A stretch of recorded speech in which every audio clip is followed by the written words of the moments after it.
Selamat sore teman-teman Okta Traders sekalian. Kembali lagi bersama saya Aldo Zega dalam podcast Okta Investama Berjangka. Sore hari ini saya ditemani oleh Pak Radit dan kita akan membahas soal FOMC meeting tadi malam yang membawa beberapa berita yang menarik nih Pak. Ya, betul sekali. Ya, ada beberapa hal yang menjadi notis bagi para pelaku pasar ya terkait dengan FOMC semalam ya gitu ya, di mana suku bunga tidak dirubah. Iya, Nah, berdasarkan kata dari Jerome Powell, betul. bahwa suku bunga tidak jadi dirubah dan kemungkinan nanti di bulan September nanti The Fed juga masih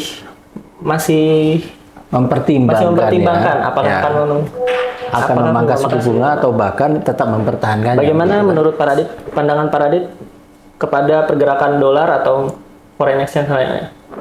Ya, jadi gini ya, kalau kita amati memang para pelaku pasar sudah mengantisipasi pada titik tingkat suku bunga tidak dirubah, gitu. Namun yang menjadi penting adalah pernyataan Jerome Powell terkait dengan bagaimana prospek kebijakan ke depannya gitu. Banyak orang berpikir bahwa Powell akan goyah gitu terhadap opininya, terhadap kebijakannya terkait dengan tekanan dari Donald Trump, gitu. Karena memang Donald Trump menginginkan adanya pemangkasan tingkat suku bunga secepat mungkin gitu.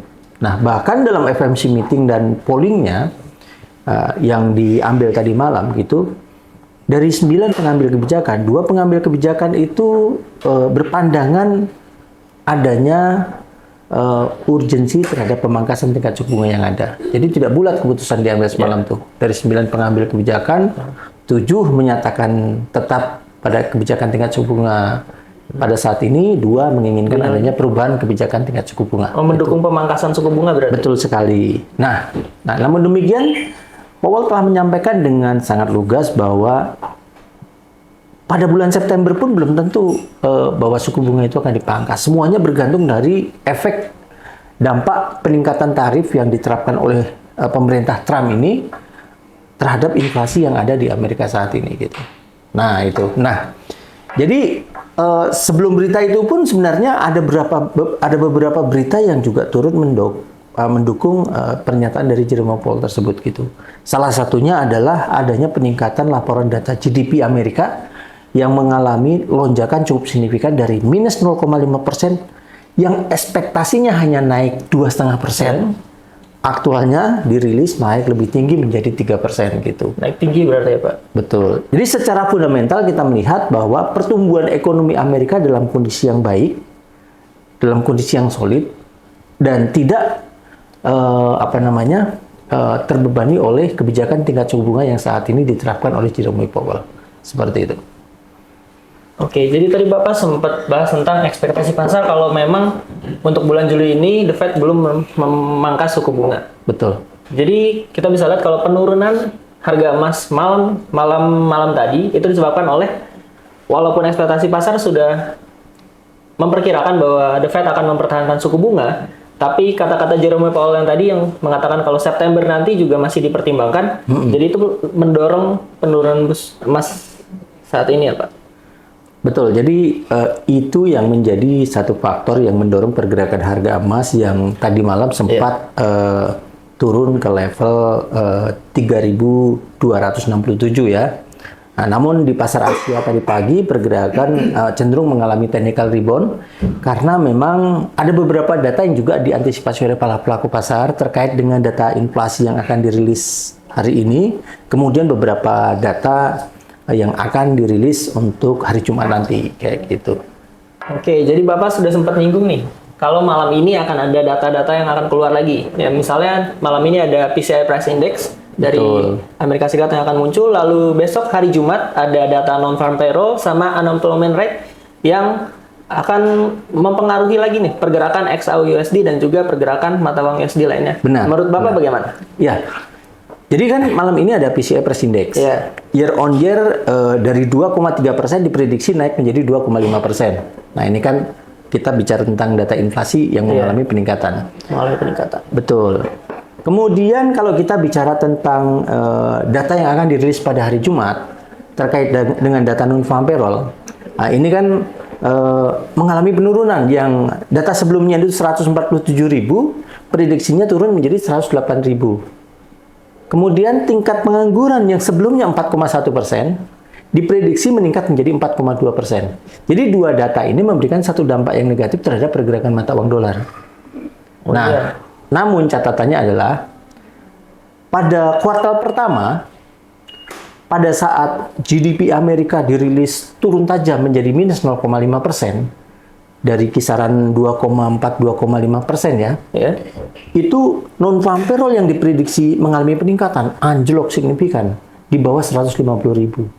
Nah, yang saya khawatirkan sekarang ini adalah ketika GDP mengalami lonjakan signifikan, bukan tidak mungkin non-farm payroll mengalami peningkatan bukan pada prospek ekspektasi penurunan 108.000 tapi bisa meningkat di atas 200.000. Kalau itu terjadi, maka kelihatannya penguatan mata uang dolar akan berlanjut.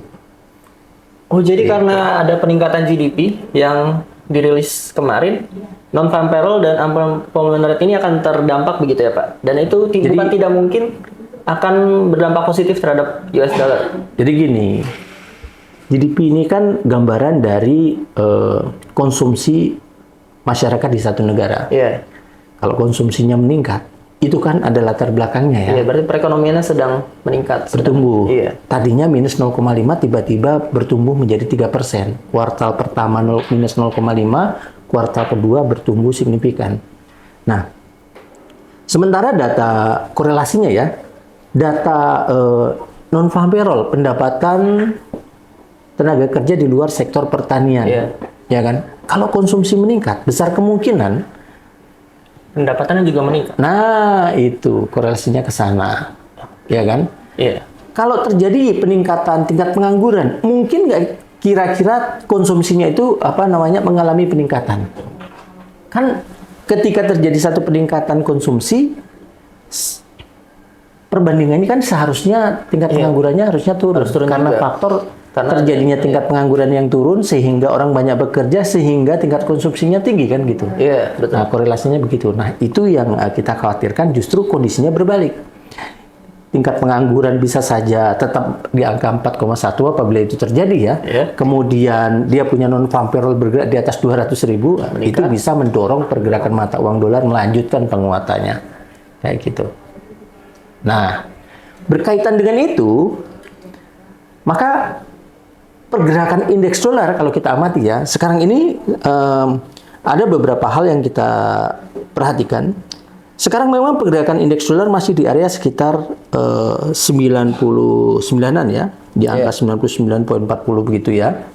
Nah, punya peluang untuk bergerak naik menguji level 100.50 atau bahkan bisa ke area sekitar 100.80 dan bahkan di area double topnya di 101.40-an begitu, dengan penurunan terbatas di area sekitar 97.50-an begitu. Jadi prediksi kita mengantisipasi non-farm payroll yang prediksinya negatif ini memang ada sedikit koreksi pada pergerakan indeks dolar. Namun bila mana kekhawatiran itu terjawab pada saat data nanti dirilis, pergerakan indeks dolar akan kembali menguat terhadap regional currency termasuk terhadap sektor komoditas. Kayak gitu. Nah, itu secara fundamental. Secara berita yang juga turut berpengaruh terhadap pergerakan sentimen positif dari dolar sendiri, yaitu muncul ketika ada informasi antara Amerika dengan Korea Selatan lagi di angka 15% gitu kebijakan tarifnya. Nah, ini juga memberikan satu sentimen positif terhadap pergerakan indeks dolar. Jadi kami melihat belum ada satu alasan yang kuat yang bisa mendorong pergerakan indeks dolar itu turun secara signifikan atau bahkan emas mengalami kenaikan secara signifikan atau mata uang regional mengalami penguatan secara signifikan terhadap US dollar. Kayak gitu. Nah, itu. Nah, tadi saya udah sedikit menyinggung tentang pergerakan indeks dolar. Sekarang implementasinya terhadap pergerakan harga emas seperti apa gitu. Terhadap harga emas, Kami melihat sekarang ini kan sedang terjadi koreksi dari pembukaan pasar Asia tadi. Iya. Semalam turun di 3.267, bergerak break level resistennya pertama di 3.293, kemudian break lagi 3.301, sekarang ini di 3.310-an ya. Iya, 3.000. Besar kemungkinan kenaikannya mungkin bisa terjadi di area sekitar 3.326-an, terbatas di area itu hingga 3.333, tapi tekanannya masih ke bawah. Mungkin akan menguji level double bottom di beberapa bulan yang lalu di angka 3.245 kayak gitu. Jadi coba perhatiin titik critical point-nya ya di angka 3.326-an sampai 3.333. Apakah ada secara teknikal sinyal untuk mengalami penurunan? Dan bila itu terjadi, itu adalah level yang cukup strategis untuk lakukan aksi jual dengan batasan resiko ya mungkin 5 atau 6 dolar dari level tersebut. Sementara potensi penurunannya kan cukup signifikan tuh. Peluangnya terserah mau diambil 20 dolar atau 30 dolar atau 50 dolar gitu. Berpeluang untuk secara bertahap menuju ke level 3.245-an. Seperti itu. Itu outlook terhadap pergerakan harga emas menjelang berita yang akan dirilis nanti malam terkait dengan data inflasi PCI Price Index year on year yang prediksi naik. Berita Jumat besok non-farm payroll dan unemployment rate. Betul sekali. Oke, jadi clear ya? Iya, clear. Oke. Jadi rekan-rekan Okta Trader untuk beberapa hari ke depan ini bisa menjadi referensi informasi untuk trading-trading yang akan dilakukan oleh Okta Trader. Demikian podcast kita hari ini yang juga didampingi oleh wakil pialang kita, Bapak Makario Samin. Saya Aldo Zega dan juga berterima kasih terhadap Pak Radit yang sudah menjadi narasumber kita hari ini. Terima kasih Pak. Ya, sama-sama. Sama-sama, sampai jumpa.